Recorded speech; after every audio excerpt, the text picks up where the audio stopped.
Hi, this is Tring. Welcome back to my channel. I'm so excited. Today we're gonna visit the Biodude, the physical store.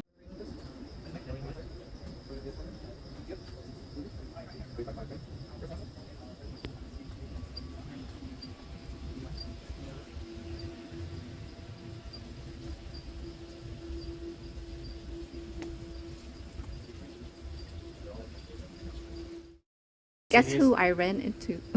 And he's gonna give us advice on Springtails and Isopod, which one is the correct to get if you have a tortoise. Here in Texas, it's a different story because the outside humidity and just the basic environment where your tank is at does play a role, as well as the inhabitants, how many isopods, how many springtails, and what type of critter you have living in there. Sometimes if you have a destructive critter, such as a tortoise, they're heavy, they're bulky, they're really good at shredding the leaves into tiny pulp-like pieces just by stepping on them.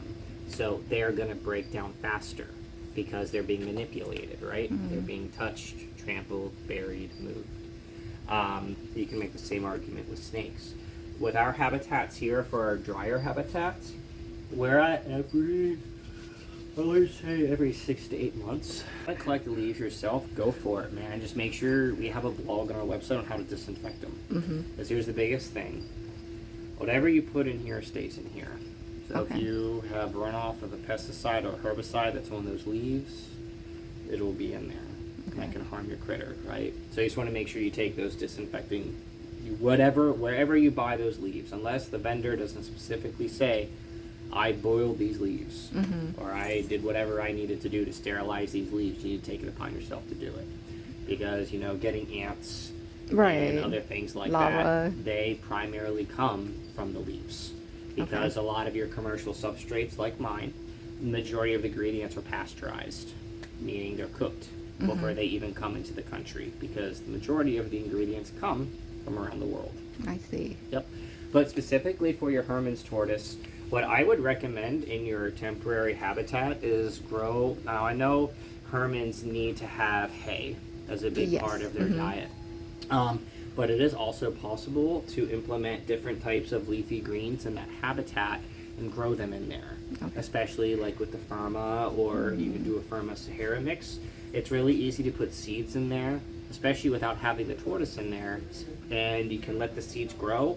And then when it's time to bring your tortoise in, or if they need to do whatever you need to do, there's a little growing patch of food for enrichment for your tortoise. But the biggest thing that I like to tell people, when just in tortoises in general, with keeping them the way that we recommend keeping your animals, is that they are destructive and they eat everything. So if you are picking plants, you need to make sure that the plants are digestible, that they aren't going to make your critter sick. I like tortoises because what we would do when I was a little younger is we would get flats and put them on my windowsill. And we would put flats, fill them 3/4 of the way up with substrate. And then we would put grass seed, clover seed mixed together on these flats. And within 2 weeks, you would have a flat full of healthy edibles. And then I would I've lift been doing that up in the Tupperware container outside to grow my own plantain and clover and thyme. Perfect. You're already on the right track. And then what's nice is when you can then pick it up, put it right in their habitat, and then the moment you put it in there, start another one. These guys, what they'll do is the females will carry the eggs in their bellies, and then the babies will hatch. Typically, with our isopod substrate, you want it to be very wood dense, meaning things that they can eat within their substrate. The caveat, though, to culturing your own isopods is you need to replace the dirt every so often, because of it being a tiny enclosed container, a whole bunch of life in there.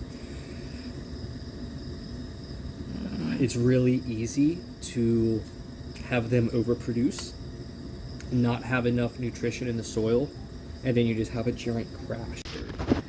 It's like this because this is what the isopods need to eat. Then here we have different types of compostables. Compostables is cork bark. Look at what they're doing to the nut pods. They're literally shredding them to pieces. We give them a variety, and we also give them calcium bones. Okay. Yep. Now look at the tub we're using. We sell tubs, but not these. These tubs are airtight. They have an O-ring. Okay. When you put them on, they clip to all four sides. And then for ventilation, we have ventilation here, here, and here. I see. That is critical. You need to make sure that, just like your terrarium, your substrate stays dry on the top, moist in the middle and bottom layers. You can see a whole bunch of babies like crawling around in there. To drill it, we just drilled a hole, cut the screen, and siliconed it on there. They have been boiled, for 15 to 20 minutes and then left out to naturally air dry. Okay. And then we vacuum seal them. Okay. So that way we can do our best to mitigate any chance of hitchhikers, eggs, and things like that. There